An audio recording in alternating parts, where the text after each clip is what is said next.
बार्शीटाकळी तालुक्यात झालेल्या मुसळधार पावसामुळे जनजीवन विस्कळीत झाले आहे, तर दोन मार्ग बंद झाले आहे। यासाठी गाडगेबाबा आपत्कालीन शोध व बचाव पथक सज्ज झाले आहे।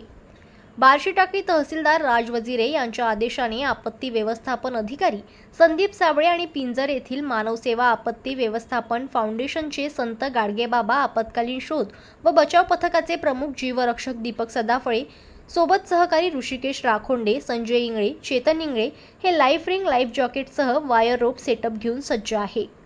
अकोला ते बार्शीटाकळी रोड सुरू झालेला आहे। पाणी कमी झाले तसेच बार्शीटाकळी ते सिंदखेड मार्गे शहापूर नाल्यावरून पाणी असल्याने हा रोड बंद होता। आता हा रोड पण सुरू करण्यात आलेला आहे।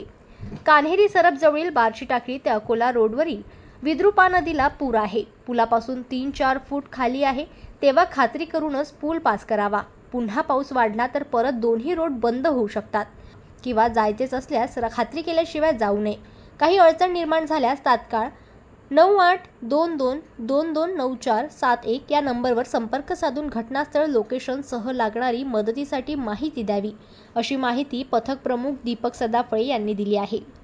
काही वेळात पावसाचा जोर वाढला आणि आपत्कालीन परिस्थिती निर्माण झाली तर मानवसेवा आपत्ती व्यवस्थापन फाउंडेशनचे गाडगेबाबा आपत्कालीन शोध व बचाव पथकाला सज्ज करण्यात आले आहे।